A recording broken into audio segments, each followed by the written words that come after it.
வலது காலம் முன்ன வச்சு உள்ளவா. மாம சீரை பார்த்து அவ்வளவு போயில அசந்திர வேண்டாம். என்ன மாமா? என்ன மாப்பிள்ள நீ இப்படி பண்ணிட்ட? முதல் ஆளா இருக்க வேண்டிய நீயே இப்படி லேட்டா வந்தா எப்படி? என்ன மாமா பண்றது? வர வழியில வண்டி மக்கார் பண்ணிச்சு. அப்படியே இடிச்சுன்னா தெரியுமா?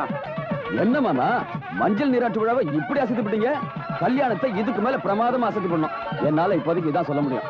எல்லாம் அப்புறம் வேற யாருக்கு மாப்பிள்ளை செய்ய போறேன்? உங்க அக்காளுக்கு நீங்க செய்து போடலையா? அவ போனதுக்கு அப்புறம் அத்தனையும் ஒரே பொண்ணுக்கு போட்டு அம்புட்ட உங்க வீட்டுக்கு தானே வந்து சேர போகுது. அத நிக்கிறான மாப்பிள்ளை காளை மாதிரி. எல்லாத்தையும் உள்ள கொண்டு வாங்க, உள்ள கொண்டு வாங்க. இந்தாங்க வைர நெக்லஸ், தாய் மாம சீரு பொண்ணு கழுத்துல போடுங்க. இன்று மாலை நம்ம ஊர் மைதானத்திலே விவசாய சங்கத்தின் துவக்க விழா நடைபெற இருக்கிறது. நம்ம ஊர் தங்கராஜ் முதல் முறையாக பாடப் போகிறார். ஊரு நல்லா தாயா இருந்தது. இப்ப பாத்தியா ஐயா, கண்ட இடத்துல எல்லாம் போஸ்டர் ஒட்டி வச்சிருக்கானுங்க. வேலைக்கு போனோம், சம்பளத்தை வாங்கணும், வீட்டுல காசை கொடுத்த ஒண்ணு இல்லாம ஒருத்தன் சங்கத்தை ஆரம்பிச்சுட்டாயா. ஆமா, சங்கம் யாரு வைக்கிறது? நம்ம தங்கராஜ் தான். நம்ம தங்கவலோட மகனா? ஆமா. அவன் நல்லா பாடுவான்னு கேள்விப்பட்டேன்யா. இந்த ஊர்ல இருக்கிற விவசாயிங்க அத்தனை பேரும் பண்ணையில தான் வேலை செய்யறாங்க. அப்படி இருக்கும்போது புதுசா சங்கம்னா என்ன அர்த்தம்? பண்ணையாரு எதுக்குறாங்கன்னு புரியலையா உனக்கு? நீங்க ஒண்ணு சேர்ந்து பண்ணையானால என்னங்க செய்ய முடியும்? இன்னைக்கு ராத்திரி பண்ணையார் வண்டவாளத்தை எல்லாம் தண்டவாளத்துல ஏத்த போறாரு தங்கராஜ். யாரு என்ன பிராக்கு பாத்துக்கிட்டு இருக்கா? சீக்கிரம் சீக்கிரம் போடு. ஐயா, தங்கராஜ் எங்கேயோ வெளியூர் போயிருக்கானா? அவங்க அப்பனை கூட்டி வந்திருக்கேன். ஐயா கும்பிடணுங்கய்யா. என்னையா என்னையா இது? நம்ம பண்ணையில விசுவாசமா ஒழிச்சிட்டு வர்றது நீங்க தான் நான் நினைச்சிட்டு இருக்கிறேன்.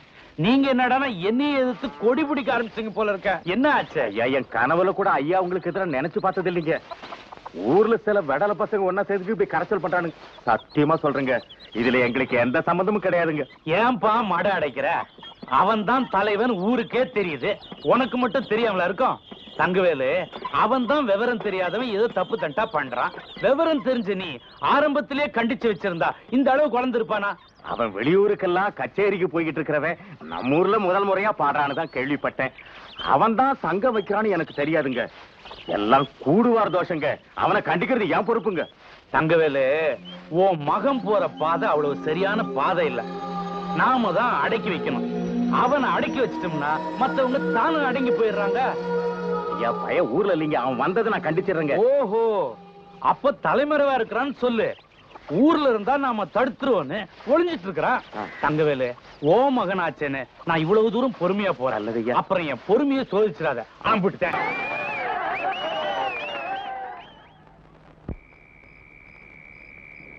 தங்கராசு கொஞ்சம் இருப்பா.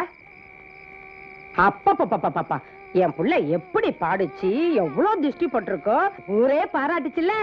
மங்களா, சுத்திடி, நல்ல சுத்திடி. உன் மகன் பெருசா சங்கீதம் பாடி கவர்மெண்ட்ல மெடல் வாங்கிட்டு வந்திருக்கிறாரு. திருஷ்டி போக நல்ல சுத்திடி.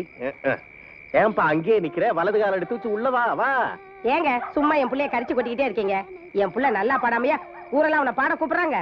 அப்பா, அண்ணன் எவ்வளவு நல்லா பாடிச்சு தெரியுமா? பாரு, பாட்டு பாடினா அதை கேட்கறவங்க மனசை சந்தோஷப்பட வைக்கணும். எவங்க மனசையும் புண்படுத்த கூடாது.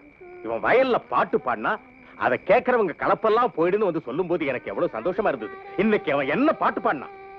ஊருக்கு படி அளக்கிற தெய்வத்தை கேவலப்படுத்தி பாடியிருக்காங்க. அப்பா, நியாயமா கொடுக்க வேண்டியது கூட கொடுக்காம ஏழைங்க வயிற்று சொத்து சேர்க்கிறாரு, அவரை போய் தெய்வங்கிறீங்க. இங்க பாரு, கோட்டீஸ்வரனை பகைச்சிட்டு நம்மால நிக்க முடியுமாடா? பரம்பரை பரம்பரையா அவங்க பண்ணையில உழைச்சு பொழைச்சுக்கிட்டு இருக்கோம்டா. நாம என்ன நடக்க போகுதுன்னு பயந்து அடி வயித்துல நெருப்ப கட்டி தவியா தவிச்சுக்கிட்டு இருக்கேன்னா. ராசா, உங்க அப்பா சொல்றதை கேட்டா எனக்கு ரொம்ப பயமா இருக்குப்பா. உனக்கு ஒண்ணாச்சுன்னா என்னால தாங்கவே முடியாது. உங்க அப்பா சொல்றது கொஞ்சம் கேளுப்பா. அம்மா, இப்படி ஒவ்வொரு தாயும் பயந்து தான் மகனை அடக்கி வச்சிருந்தா இந்த உலகத்துக்கு ஒரு Karl Marx, Lenin, Mahatma Gandhi, Kamarajar, Periyar, பேரறிஞர் அண்ணா, அவ்வளவு ஏன் நம்ம புரட்சி தலைவர் எம்ஜிஆர் இந்த உலகத்துக்கு கிடைச்சிருப்பாங்களா? நியாயத்துக்கு போராடுறதுன்னு முன் வச்ச கால உயிருக்கு பயந்து காலை பின்ன வைக்கிறவன் என்னைக்குமே லட்சியவாதியா இருக்க முடியாது. நான் அப்படிப்பட்டவன் இல்ல. நீ ஒரு கோழை மகனை பெறல. ஏய், இங்க பாரு, நாளைக்கு அந்த நிலத்துல தான் நம்ம போய் நின்னாகணும். யாரு? எங்க ஒரு பாட்டுக்காரரா? இந்த ஊரு பாட்டுக்காரன் தான் இருந்தேன். இப்ப அந்த நாட்டுக்கே பாட்டுக்காரன் ஆயிட்டேன். ஆஹா, கேட்டல நீங்க பாடின பாட்ட சகிக்கல. ஏங்க, உங்களுக்கு அடுத்தவங்க பணக்காரங்க என்ன பிடிக்காதா? அது என்ன சொத்து கணக்கு கேட்கறது? நீங்க என்ன கலெக்டரா, தாசில்தாரா, இல்ல வருமான வரி அதிகாரியா? உங்க கேள்விக்கு எங்க அப்பா பதில் சொல்ல வேண்டியதில்ல, நானே சொல்றேன். தஞ்சாவூர்ல காவிரி கரையில 450 ஏக்கர், நம்ம வைகை பாசனத்துல தென்னந்தோப்பு 65 ஏக்கர், மாந்தோப்பு 65 ஏக்கர், இது இல்லாம நஞ்ச புஞ்ச ஏராளமா இருக்கு. எங்க அப்பாவோட பரம்பரை நகையை கணக்கு எடுக்கவே முடியாது. எனக்குன்னு செஞ்சு வச்ச நகை நட்டு எவ்வளவுனே சொல்ல முடியாது, அவ்வளவு இருக்கு. ஆனா ஒண்ணு தெரிஞ்சுக்குங்க, இவ்வளவு சொத்துக்களும் எங்க அப்பாவுக்கு ஒரே பொண்ணான எனக்கு தான் வந்து சேரும். அது யாருக்கு போய் சேரும் தெரியுமா? என் கழுத்துல யார் தாலி கட்டுறாங்களோ அவங்களுக்கு தான் சேரும். என்ன மனசு போய் நின்னுட்டீங்க? எதுக்கு எடுத்தாலும் பாட்டிலேயே பதில் சொல்வீங்களாமே, எங்க இதுக்கு சொல்லுங்க பாப்பா. இந்த பாரு, இதுக்கு பதில் இந்த பாட்டுக்காரன் சொல்ல வேண்டியதில்ல. அன்னைக்கே எங்க பட்டுக்கோட்டையார் பாடி வச்சிருக்காரு. என்ன அது?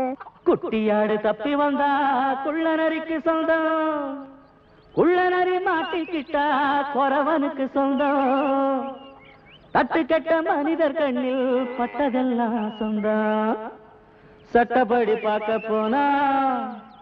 ஏய், இதுக்கு மேல சொல்லணுமா? போ போய் தலையை செய்வு. கேள்வி வைக்கிற நேரத்தை போ.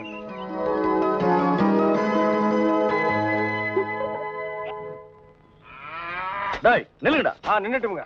டேய், நேத்து மேடை போட்டு பாடுனீங்களே, இப்ப எந்த மூஞ்ச வச்சுக்கிட்டா இங்க வந்து நிக்கிறீங்க? இனிமே உங்களுக்கு இங்க வேலை கிடையாது, போங்க. ஐயா, உங்களை எடுத்து நான் பாடுவேனாங்க, நான் நிரபராதிங்க. பாருங்க, பாட்டு பாடுனது இவன் தாங்க, நான் பாடலீங்க. அண்ணே, உங்களே சொல்றாரு. யார் சொல்றது? தத்து சொல்றாரு. அந்த ஆள் சொல்லுவாரு, அதுக்காக நீ சொல்லுவியாடா?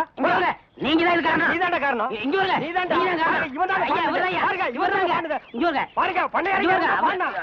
யாரு? புரட்சி பாடகரா? நேத்து ராத்திரி ரொம்ப பிரமாதமா பாடினப்பா.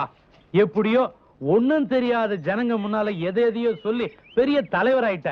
இந்த மாதிரி ஏமாந்த ஜனங்க இருக்கிற வரைக்கும் உன்ன மாதிரி ஆளுங்களுக்கு வெல்லம்பா. மேடை கிடைச்சா எது வேணா பேசுறத? எங்க ஐயா உங்க சோத்துல மண்ணள்ளிய போட்டாரு. ஊருக்கே சோறு போடுற புண்ணியவானை பார்த்து கேவலமா பேசிட்டு அவர் நிலத்திலே வேலை செய்யறதுக்கு உங்களுக்கு வெக்கமா இல்ல? எனக்கு தெரிஞ்ச தொழில் விவசாயம். அதை நான் பாக்குறேன், ஏன் வெக்கப்படணும்?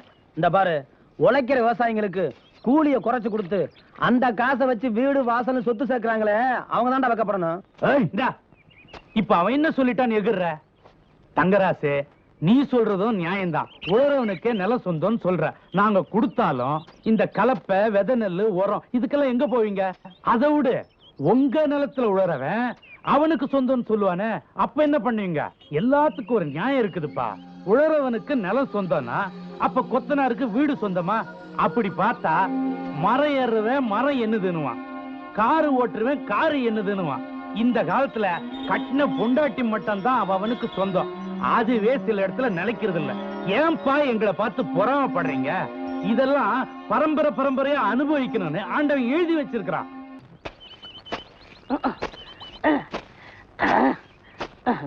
படுவா, நான் வேலை செஞ்சுட்டு இருக்கேன். முக்கிட்டு இருக்கிறேன், வேலை பாடுறான். டேய்,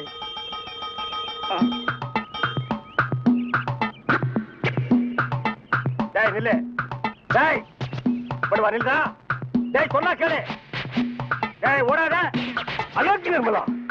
ஓடாதடா, ஓடாதடா, நில்லுடா. டேய் டேய் நில்லு. ஒரு ஐஸ் கொடுப்பா.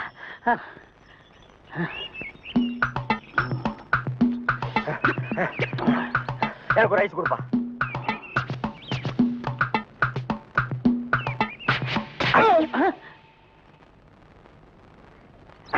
ஐஸ் கொடுங்க.